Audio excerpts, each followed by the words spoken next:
na yung mga true friends una po'y nakikipagplastikan lang para makakuha og notes or makakuha og mga past exams. Ang ako agad is balik perminti sa imong purpose. Be sure nga gitawag ka nga mahimong lawyer.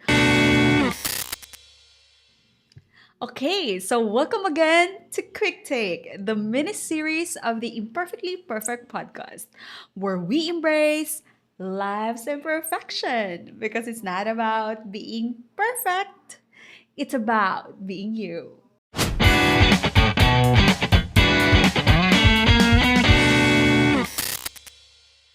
So if you have legal questions or legal problems, you can comment down below. Guys, if you haven't already, please don't forget to follow, like, subscribe, comment sa aming mga social media accounts. And of course, don't forget to share. We have Facebook, Instagram, and Spotify, the Imperfectly Perfect Podcast. And of course, we have YouTube, Laom7668. And huwag kalimutan, meron din tayo sa TikTok, Team Podcast 25. So let's get into it. Ang topic natin for today is the untold side of law school. So yung mga mahirap, bitawan, char. Sandi, love life? Crush?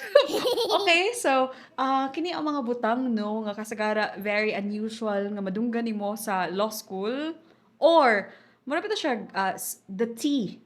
What's the tea? Na-remember na itong airplane ba? What's your order? Coffee or tea? Anyway, let's proceed. So, unsa ang mga tea? So, first is, it's not about being intelligent. It's about endurance. So, mo ginang first, guys.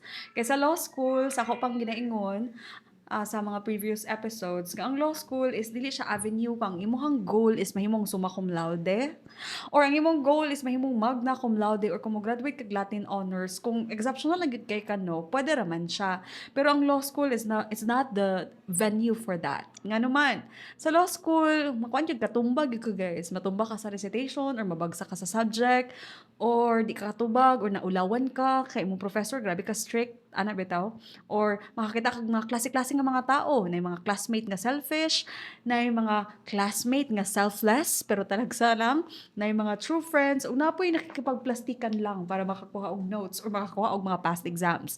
Ang uban po napos sila yung mga idea nga mag-join kog org by because ilang gina-analyze is what's in it for me. Kanang so far sa akong experience talagsa lang gid kay ka makakita og law student nga nabato kasing-kasing law student nga driven by passion or driven by a cause. Kasagara gid kay mga self-centered. Sorry. Kasagara kay mga self-centered, gusto sila mag-law school for their business or gusto sila mag-law school kay gusto sila politics or mas ganahan sila naslay advantage sa politics. So ana bitaw. And then kung kakabantay mo guys, sa bar exam po, ang kakatap, kasagara, kana lang low-key bitaw na student. Nga pakahoy lang siya sa iyang classroom during his or her law school days, pero nag-top dayon sa bar exam. Ana bitaw, mas gamay mo ang pressure sa kanang dili mga class valedictorian or kanang ni-graduate nga dili regular kay katong sa batch na mo kay gamay lang gyud ang nakagraduate on time. Sa ako 5 years na akong gikuha ang law school. Sa uban 6 years, napoy 7 years. So okay lang gyud na siya. I-pacing lang siya. It's not about proving to the world that you are the most intelligent person of all. No. Law school is not the proper venue for that. Let's proceed with number 2. Codal provisions will haunt your daily life. 'Di ba? Labi na sa kanang kuan sa revised penal code mag-memorize ka katong mga penalties kana graduation of penalties i-memorize from reclusion perpetua to arresto minor, memorize nimo pila ang duration ana. And then, arresto minor, ang iyang penalty is one day to 1 month. Arresto mayor, from 1 month, 1 day to 6 months. Katong impression correctional is from 6 months 1 day to 6 years. And then, Presyon Mayor, from 6 years, 1 day to 12 years. My gosh, ako nag-memorize. Okay. Ana siya, guys. And then, katog yung one time no, sa mong subject na obligations and contracts. I know, very kuan na siya, overkill. Obligations and contracts, guys, naka-experience gid me nga, gipa-memorize mi sa mong professor sa civil code provisions. Gikan sa Article 1156, kato, an obligation is a juridical necessity to give, to do, or not to do, hantod sa void contract sa Title 2 nga provision. So, medyo kapoy kay siya, gabaklay ka dito, hapit na ka maligid sa kanal, or hapit na ka mabulatso sa kanal, lagi mo rin memorize kay Article 1157, Article 1158, ano bitaw? Kapoy siya, ma'am and sir. Then sa revised penal code po, i-memorize ni mo tong katong mga circumstances, bitaw, katong mitigating circumstances, justifying circumstances, alternative circumstances, and other circumstances nga pataas sa penalty or maka-reduce sa penalty. Ana ang mga labanan, mga ma'am and sir. Kung wala na mo na picture out ang imuhang life nga sigig memorize, ay nalang og sulod. Or ang ako agad is, balik perminti sa imong purpose. Be sure nga gitawag ka nga mahimong lawyer. Mabalaan na nimo because it is what your heart beats for. Okay, so let's move on with number 3. Your social life will shrink. Okay? What do you mean, attorney? Okay, social life, di ba? Na yung mga birthdays, di ka ka-attend. Or kung layo ka nag-eskwela, birthday si mong papa, di ka kauli, kay nag-study pa ka. Ana. And then, kung na yung mga friends, uy, magkuan ta, eat out. Kasagara imong kauban sa eat out kay imong mga classmate. Pagkahuman metal niyo klase no man, for example, alas 9, 9:20 for example. Kamo ra gyapon ga eat out. Then yun ang topic pag-abot dito din sa Jollibee, shout out.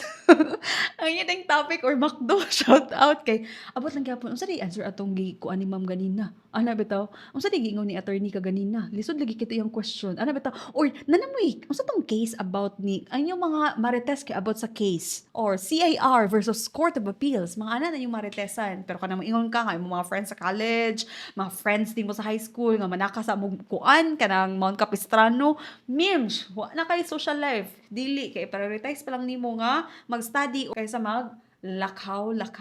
Ang law school gyud is gi-reshape niya ang imong priority. Dili na katulad ng dati nga ay mo pa ni akong na-learn. Sa law school bitaw guys, kung mag-midterm, kung mag-finals, kung ikaw estudyante sa college karon nga college nya na kay plano mag law school, kana bitaw imong taktika nga midterm ugma, nag-study ka karon pa. Kay kasalig ka sa stock knowledge nga gidiscuss, di na siya moobra sa law school. Sa law school, before, 1 week before the midterm exam, naka-prepare na ka dapat. From the first lesson, page 1, up to feeling na to, for example, yung coverage is, balik na obligations and contracts, title 1. Yung coverage is from chapter 1 to chapter 4. Kaya maganda, the whole obligations, maganda ang coverage sa midterm exam. Dili ka pwede guys nga kanang nabit ako stock knowledge din. Mag-review din ka kana ng gabi eh. No, 1 week before the exam, prepared na ka din. Kana ning week na gud sa exam, mo gani tinuod nga review. Kay human naman ka first view, katong main gud mo kapag study. So mo gani, believe me guys, dili effective nga kung ga-study ka is a night before the exam, bagsak gyud ka. Then lahi ra kayo ang exam sa law school compared ng mga objective nga exam nato sa college. Lahi ra gyud. Ang mga question siguro kay mga 1 page. Dahil naada yun, number 1, naada siya anak nga letter A. Kanang, is the accused correct? Ano bitaw? Cite reasons. Napa din siya anak B. If the accused is incorrect, what is the proper remedy? Mga anak bitaw. Then napa din siya anak letter C. If the judge is correct, what is the proper remedy? Cite reasons. Lahi ra kayo, tag 1 page ang question sa kanang essay nga question sa among time ha. 1 page or 2 page. Mura siya nagbuhat dito og isang nobela. Yung makatawa ba yung gatong ano na mo ba, teacher. Bago lang mo to siya nakagraduate og law school, katong nag-handle siya subject na mo. Dahil ang iyang mga kuan dito, kay marag halata ka nga fan bitaw siya. Mga Stephen Curry, mga ang iyang mga LeBron James, ang iyang mga pangalan sa karakter. So, ikaw nga ga-exam, ako gakatawa ko, katawanan kayo ang mga pangalan sa karakter. So, naawat na ko, shout out sa mga estudyante, Mga pangalan po sa akong mga main characters sa akong exam kay Doraemon, Damulag, Nobita, si Shuka. I guess that's it for today's quick take. So thank you so much for listening and for being with me. And of course, don't forget our social media accounts. It is scrolling on your screen. We have Facebook, Instagram, and Spotify, the Imperfectly Perfect Podcast. We also have YouTube, Laom7668. And huwag kalimutan, meron din tayo sa TikTok, Team Podcast 25. So see you sa next episode. Stay beautiful, stay imperfectly perfect, and see you soon.